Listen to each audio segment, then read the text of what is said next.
Good morning student. आज हम करेंगे chapter number 4 admission of A partner की इलस्ट्रेशन नंबर 58। इलस्ट्रेशन में क्या कह रहा है? वो कहता है कि Murari and Bohra were partner from firm with capital 1,20 lakh 160 lakh respectively. 1 April 2014 they admitted Yadav 1/4 share, his payment 2 lakh, his capital and 90,000 1/4 share of goodwill. यानी कि एक पार्टनर आ रहा है नया यादव, उसको हमें 1/4 शेयर देना है। इस क्वेश्चन में बेटा नया क्या है कि आपको एक बैलेंस शीट गिवन नहीं है, ठीक है, कि जिससे हमें पता चले कि हमारा स्टॉक कितना है, डेटर कितना है, क्रेडिटर्स कितने हैं। तो हमें को बैलेंस शीट गिवन नहीं है, तो इसके लिए हमें एक पहले मेमोरेंडम बैलेंस शीट बनानी होगी बिफोर यादव एडमिशन। यानी कि यादव के एडमिशन से पहले हमें क्या करना पड़ेगा, एक मेमोरेंडम बैलेंस शीट बनाना, क्योंकि सारी आइटम्स आपको गिवन होगी। क्या क्या गिवन है वो सबसे पहले कह रहा है कि on the date of creditors Murari and Vohra, creditors हैं हमारे 60,000 के, क्रेडिटर्स लिख दिए 60,000 के, बैंक ओवरड्राफ्ट 15,000, बैंक ओवरड्राफ्ट लिख दिए 15,000। आपको पता है कि ये जो क्रेडिटर्स और बैंक ओवरड्राफ्ट लायबिलिटी होती है, तो लायबिलिटी साइड में आ गए। उसके बाद वो कह रहा है this assets apart from cash include stock 10,000। Stock 10,000 मतलब कि कैश को छोड़कर बाकी सारी आइटम है, तो यानी कि जो बैलेंसिंग फिगर बचेगी वो आपको कैश लिखनी है। स्टॉक 10,000 है, debtor 40,000, plant and machinery 80,000, land and building 2 lakh, ठीक है। ये हमारे को बैलेंस शीट के लिए दे रखा था। और कैपिटल सबसे पहले बता ही रखी है 1,20,000 और 1,80,000। तो हमने इस साइड का टोटल किया, या 3,55,000। बैलेंसिंग फिगर को हमने क्या लिख दिया, कैश लिख दिया, कितने का 25,000। तो ये हमारा जो इस साइड का टोटल करने के बाद ऊपर वाला टोटल माइनस कर दिया, जो बैलेंसिंग फिगर बची वो हमारी हो गई कैश 25,000। ये हमने क्यों बनाई, जिससे हमें ये पता चलेगा कि हमारी जो एसेट्स है, लायबिलिटी है, वो इंक्रीज हो रही है, डिक्रीज हो रही है। उसके बाद वो कहता है कि it was agreed the stock should be depreciate 2,000।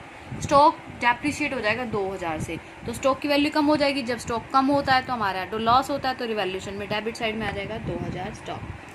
Plant and machinery by 20%, और प्लांट एंड मशीनरी जो है वो भी हमारी 20% से क्या हो गई, कम हो गई। अब प्लांट एंड मशीनरी है कितने की, 80,000 की। 80,000 का 20% कितना हो गया, 16,000। तो ये भी हमारा लॉस हो गया, तो इसको भी हमने कहाँ लिखा, रिवैल्यूएशन के डेबिट में। उसके बाद कह रहा है कि 5,000 डाउटफुल डेट्स रिटर्न ऑफ, 5,000 है हमारे डेटर्स राइट ऑफ करने हैं, बैड डेट्स हैं, तो वो भी हमारे लिए लॉस हो गया, क्योंकि डेटर्स हमें मिलेंगे नहीं, तो 5,000 हमने डेटर्स में लिख दिया, जो कि हमारे लिए एक लॉस है। उसके बाद कह रहा है land and building appreciate, land and building बढ़ रही है, तो कितने परसेंट बढ़ रही है, 25%। लैंड एंड बिल्डिंग है कितने की, 2 लाख की। 2 लाख का 25% कितना हो जाएगा, 50,000। 2 लाख का 25% कितना हो जाएगा, 50,000। तो 50,000 बढ़ गया, वो हमारे लिए प्रॉफिट है, तो हमने रिवैल्यूएशन की क्रेडिट में लिख दिया। अब इसका बैलेंस निकल कर आएगा, ठीक है। कैसे, 50,000 में से हमने इन तीनों आइटम को माइनस कर दिया, तो हमारे ये 27,000 जो हो गया, वो हमारा बैलेंस निकल कर आया, रिवैल्यूएशन का प्रॉफिट।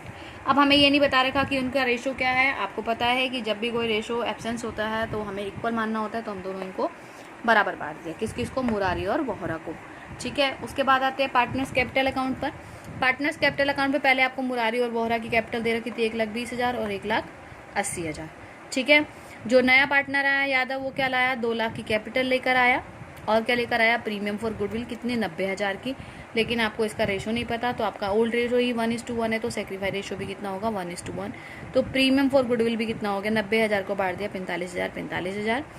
और ये क्या आया आपका, रिवैल्यूएशन का प्रॉफिट, जहाँ पर मुरारी और वोहरा जहाँ भी पार्टनर्स के नाम है, उधर से यहाँ ट्रांसफर हो गया 13,500, ठीक है। इसका जब हमने टोटल किया, ये आ गया 1,78,500, 2,18,500 और 2 लाख। ये बैलेंस क्या हो जाएगा, balance carried down, 2 balance carry down, 1,78,500, 2,18,500 और 2 लाख, ठीक है। अब हमारे को ये बना दिया हमने पार्टनर्स कैपिटल अकाउंट। अब हमें क्या बनानी है, बैलेंस शीट। बैलेंस शीट में हमें पता है कि हम पुरानी बैलेंस शीट पर जाते हैं, और उसी हिसाब से अब हम क्या करेंगे, सारे आइटम्स को लिखते जाएंगे, ठीक है। सबसे पहले हमने यहाँ पर ऊपर कैश लिखा है, तो कैश बैलेंस कितना था, 25,000, हमने 25,000 लिख दिया। स्टॉक कितना है, 10,000, लेकिन स्टॉक को हमने 2,000 से कम किया था, तो वो आ जाएगा 8,000। बस आपने ध्यान रखना है, जहाँ पर कम किया था वो माइनस करके लिख देंगे, और जो क्रेडिट साइड किया था वो ऐड करके लिख देंगे। प्लांट एंड मशीनरी 80,000 की थी, और प्लांट एंड मशीनरी 16,000 से हमने कम करी, तो 64,000। डेटर्स हमारे कितने के थे, 40,000 के, 5,000 के कम हो गए हमारे डेटर, 35,000।